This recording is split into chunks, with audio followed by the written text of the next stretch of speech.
next question is, how do you inculcate independence within your children? Children are actually really born to be independent. Right? And so we have responsibility to reinforce it. And like very often we get into a wrong mode of actually making them continuously independent. To be able to differentiate where actually the help is needed and to recognize those areas where they are quite capable of actually adapting themselves to act independently is fundamentally understanding that we all need as parents. One may ask whether independence is only when somebody reaches a older age. My thought is that independence is quite like any other quality a child has to learn. So whenever there is a clear case where they have to actually need your help, you can't expect a tiny infant to be independent. So you are aiding. And as they grow, I feel to a great extent the slant has to be towards their independence. Because you are enabling their growth. So how do you really aid is fine. I think having that understanding is very, very important. Because often we see people continuing to do things the child can do. So good parenting is not substituting the parent for the child. It's bad parenting actually. So in your case too, even at a very young age, when you had come to me asking me to do a certain thing which you wanted to get done, I remember very well that I paused and then I asked you, is it something, Rhoda, that you can do? And you paused and then you thought. And after a moment you said, I think I can do. So at that time I responded to you saying, then whatever you can do, think, and if you can do, you do.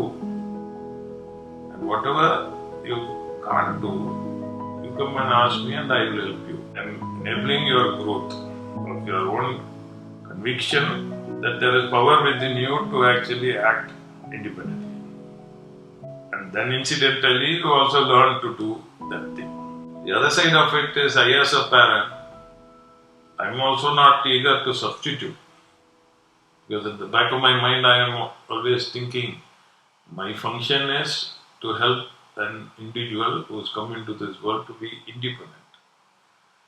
Because we always often face life with us being challenged as regards the decisions we need to make, or the things that we need to get into. So equipping is very important, is how we have thought about it. I remember when you were small and I used to come and pick you up from the school. You had to carry your own bag and your water bottle, and you would sometimes complain that all the other mothers are carrying their bags, the children's bag and their water bottles and lunch boxes, and you are not carrying mine. And I would say that you can carry and walk, it's not so heavy. And even other instances, getting you to go and do some grocery shopping, milk or some bread or something like that. You were quite young, I think, maybe. Yeah, that was before 8, 9, 7, 8, 9. So maybe other children would not go, and I remember you complaining that other children are calling me what? I think bread and milk or something, because I had to go buy bread and milk every evening. All these bhaiyas used to make fun of me. Oh, bread and milk, oh, bread and milk. That I felt that you can learn to even go give the money and your math and all that. That also could help, and to be independent basically. And that was a safe place. Yeah. So that was one of the considerations you have to definitely make when you're sending your child to be independent. Is it a safe place? So it was just across the road. There was no cars or anything coming over there. But then other than that, just giving you that, so that you also feel that I am able to do this.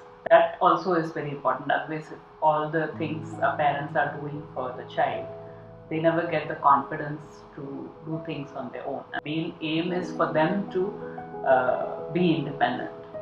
See, psychologically, what happens is that when you are trusting a child, that affirms the child too. Affirms that somebody considers you deserving to give you a responsibility. Affirms that somebody trusts that you are capable. So every small aspect of life has tremendous scope to achieve the chief aims of existence, which is obviously helping your child to grow and discover himself or herself, to figure out what their purpose in life, in having been created is. And so we need to, I believe, encourage children who are our responsibilities to keep traveling in that direction of self-exploration.